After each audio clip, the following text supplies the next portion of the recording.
VBG রেমজি আইন গ্রামীণ আর্থসামাজিক উন্নয়নের জন্য একটি ঐতিহাসিক পদক্ষেপ।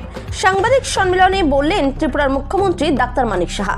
আগরতলা কৃষ্ণনগর স্থিত ভারতীয় জনতা পার্টি ত্রিপুরা প্রদেশ কার্যালয়ে এক সাংবাদিক সম্মেলনে ত্রিপুরার মুখ্যমন্ত্রী ডাক্তার মানিক সাহা বললেন, ভিবিজি রামজি আইন একটি ঐতিহাসিক পদক্ষেপ এবং এটি গ্রামীণ মানুষের আর্থসামাজিক উন্নয়নে সাহায্য করবে। লোকসভা এবং রাজ্যসভায় ভিবিজি রামজি বিল নিয়ে অনেক তর্ক বিতর্ক হয়েছে বিরোধী রাজনৈতিক দলের মধ্যে, কিন্তু আশ্চর্যের বিষয় যে বিল পাশ হওয়ার পর বিরোধীরা বাইরেও তাই করছে, যা মানুষকে বিভ্রান্ত করছে। মহারাষ্ট্র এমপ্লয়মেন্ট গ্যারান্টি অ্যাক্ট 1977কে মাথায় রেখে এই অভিজ্ঞতা এমজিএনরেগাতে পরিণত হয়েছিল, যা গ্রামীণ কর্মসংস্থানের জন্য একটি দেশব্যাপী আইনি কাঠামো প্রদান করে। যদিও এর মধ্যে অনেক ফাঁক ছিল, প্রধানমন্ত্রী নরেন্দ্র মোদীর নেতৃত্বে কেন্দ্রীয় সরকার একের পর এক পদক্ষেপ নিচ্ছে ও তার জন্য তিনি বলছেন যে সংস্কার প্রয়োজন। ত্রিপুরা থেকে বিক্রম কর্মকারের রিপোর্ট, বিগ নিউজ বাংলা।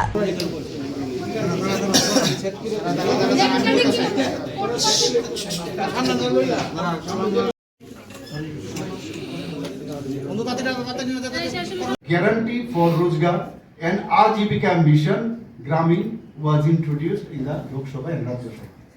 তো এইরকম এটাকে নিয়ে নানা রকম ভাবে বিভ্রান্তি সৃষ্টি করার চেষ্টা করছে।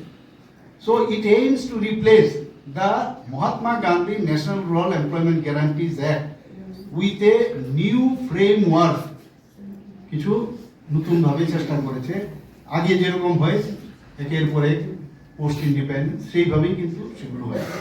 সো দ্যাট ইনক্লুডস কি হায়ার ওয়ার্ক গ্যারান্টিজ, যাতে আরো বেশি কাজ দেওয়া যায়, বেশি পরিমাণে দেওয়া যায়। ক্যাপ্ট funding for rural development, ক্যাপ্ট funding মানে তো সেইভাবে একের পরে এই কারণে কিন্তু এই যে চেঞ্জগুলো করলো। এক নম্বর। দু নম্বর হচ্ছে focus on durable infrastructure creation.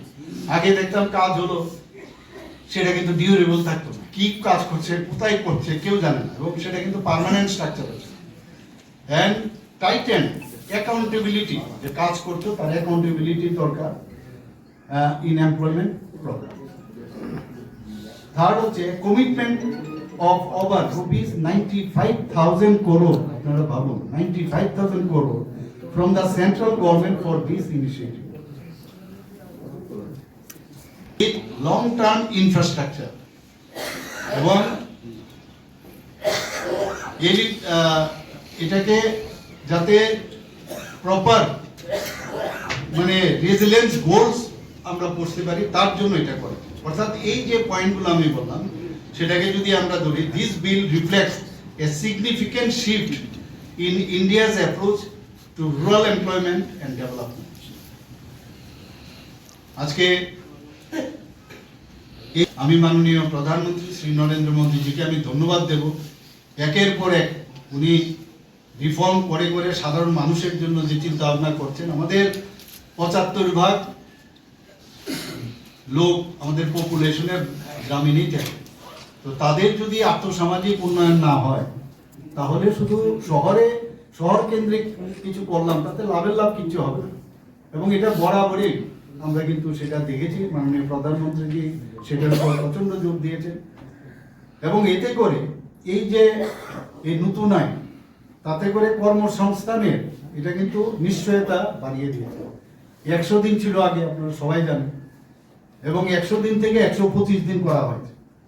আগে এই নিয়ে বিধানসভাতেও আলোচনা হয়েছে যে 100 দিনের কাজ দেওয়া হয় না, 65 দিন কেন।